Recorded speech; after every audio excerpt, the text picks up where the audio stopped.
Have you ever found yourself being held back, not by the outer world circumstances, but by internal negative beliefs that seem to be crippling you? Well, if you've ever found yourself in that position, keep watching this video because we're going to dive into the world of mindsets and really understanding why some people set themselves up to win and others, unfortunately, guarantee their failure. So if you've ever been curious as to what successful people do with their minds, then keep watching.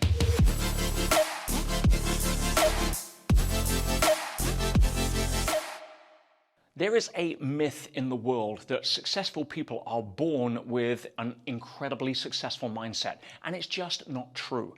People without a successful mindset like to believe that because it takes away the excuse that they can do it too. Now, that's not everybody, but some people know that there is a method, they just don't know what that method is. So let's just break it down on how you can look at the difference, because when I started out, I didn't have a positive mindset. I was told by my parents that I had to work really hard at school, otherwise if I didn't get my exams, which I didn't, then I'd end up living on a park bench. I'd end up emptying the trash of the kids that I was at school with that did do well. And it scared me. It made me think that hard work was the answer to success. And that really dominated my 20s, where I was out there trying to make things happen and work harder and 10x this. And what path did that lead to?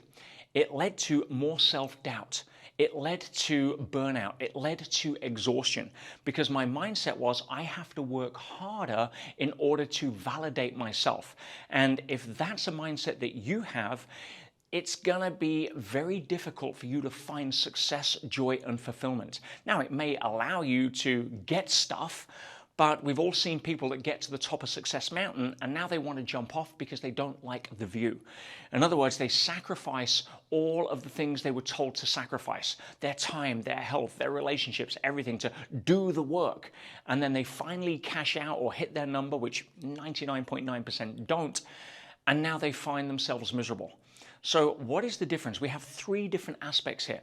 We have people that are seeking to be motivated. We have people that just don't think there is a way to do it. And then we have those people that are very successful at no matter what they do and it seems effortless. Let's dive into that mindset. So the first mindset that most people have is a comfort-centric mindset.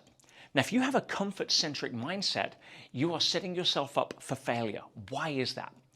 The reason is because life is not a comfort-centric experience. Now, we've been seduced through marketing and modern conveniences to think that comfort-centric is the direction of travel. It isn't. Let's just look at the physical body, for example. If you adopted a comfort-centric approach to your physical body, then you are going to be looking in pretty poor shape. You are going to be prioritizing burgers over salad. You are going to be prioritizing milkshakes over green smoothies. You're going to be prioritizing ice cream over fasting. So when it comes to growth-centric versus comfort-centric, if you're a comfort-centric mentality right now, you are going to be struggling, because life is going to give you that feedback. We know it happens physically, but it also happens emotionally and mentally. So when it comes to mindset, the first shift you want to make sure is you're not in the comfort-centric mindset. Now, there's nothing wrong with striving to be comfortable at some point, but people that are successful understand that life is not a comfort-centric experience. It is a growth-centric experience. Now, let's look at that for a second. Let's go back to the physical body.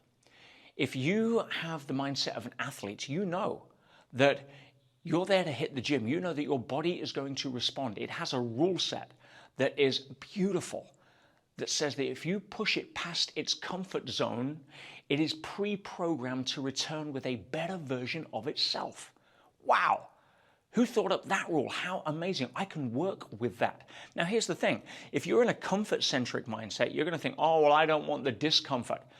But it's really a paradox, because if you go to the gym, you only need to train 3 times a week for about an hour at a time for your body to really respond. So out of 168 hours, we're taking 3 hours of discomfort physically in order to get 165 hours of something that is a lot more comfortable by being fitter, healthier, more vital and strong. So if you're focused on a comfort-centric mindset, you look at those 3 hours and think, no way. If you've got a growth-centric mindset, you say, hang on, I'm trading 3 hours for 165. That's a damn good deal. And now you have a different approach. Now, that's on the physical side. Let's translate that into internal fulfillment, joy, happiness.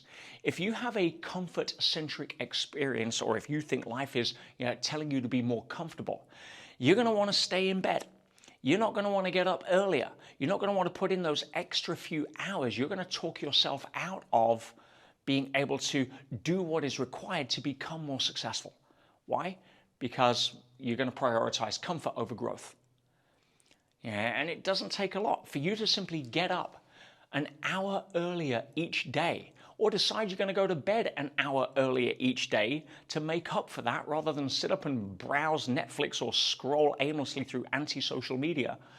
Then you can invest that hour in a powerful morning routine. Why? Because you are a mental athlete.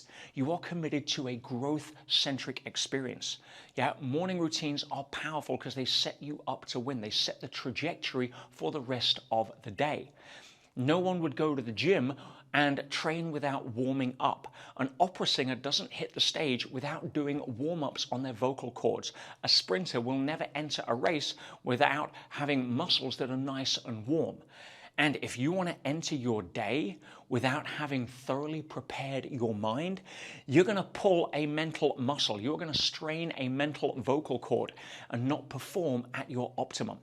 So just having that 1 hour in the morning where you can invest in learning something that's helping you grow, read something. I know the tendency these days is to listen. Why? Because people are bored reading. They've not been trained how to read because they don't have the impetus. Now, if you were to know that the book that you were going to pick up next was going to guarantee your financial future by you learning something, one thing that's going to shift the entire trajectory and direction and travel of your life, you would consume it, you would devour it. Yeah, that is the kind of attitude that a growth-centric mindset supports. If you look at successful people, that is the difference. They're not trying to strive, they're not trying to battle, they're not trying to 10x everything in order to get to the top of a mountain so they can finally validate themselves. They know they are the star of their movie. They don't need permission from film extras. They don't need validation from supporting cast. They own their role. That is the mindset that is going to transport somebody, propel somebody out of a comfort-centric, victim-based struggle and effort mindset, and really start owning themselves with the awareness that you can create the life that you want, not by trying to fix the outer world, not by trying to barricade yourself into a comfort zone, but by taking on the world from a growth-centric mindset that says, wow, let's go do a challenge. How is this next obstacle on the obstacle course of life going to present me opportunities to become the person I was born to be, to get over them? Because when you have that approach to life, it's not comfort-centric, it's growth-centric. And you're doing it not from a place of trying to prove to the world you're good enough, not trying to get stuff and it's all about me, what can I have? But from giving your gift. You're growing so that you can contribute. You're not growing so you can accumulate more. Why? Because if you get to the end of the game, because we all have a final scene in this movie, and you're playing the accumulation game, you realize that that score gets wiped out at the end of the game. You're not going to take anything you create with you. The Egyptians tried it. They got buried with all their stuff. What happened? We came along, dug it up and stole it, right? That is not the game you want to play. I see life, and this is how I see a lot of successful people have their mindset around the growth-centric experience. They see life as an amusement park. You go to an amusement park now, some of the rides, you don't know what it's like until you get on them. Some of the rides, you're not going to want to go on again. Some of the rides, you're going to learn things like, oh, I shouldn't have had lunch before this roller coaster. But for the vast majority of people, you go there to have fun, you go there to participate. You can choose what ride you want to go on in life. You want to go on the victim ride? It's available. You want to go on the comfort-centric ride? It's available. But it doesn't allow you to really get the best out of this experience by taking on life from a growth-centric mindset. Not so you can prove to the world or your parents or your siblings that you're finally good enough or smart enough. Scrap that game. But so that you can finally live the role you were born to live as the star of your movie. Now, if you like this video, you got some benefit out of it, please leave a comment below, but at least subscribe, hit the notifications, and I can't wait to share some more insights and wisdom with you on another video soon.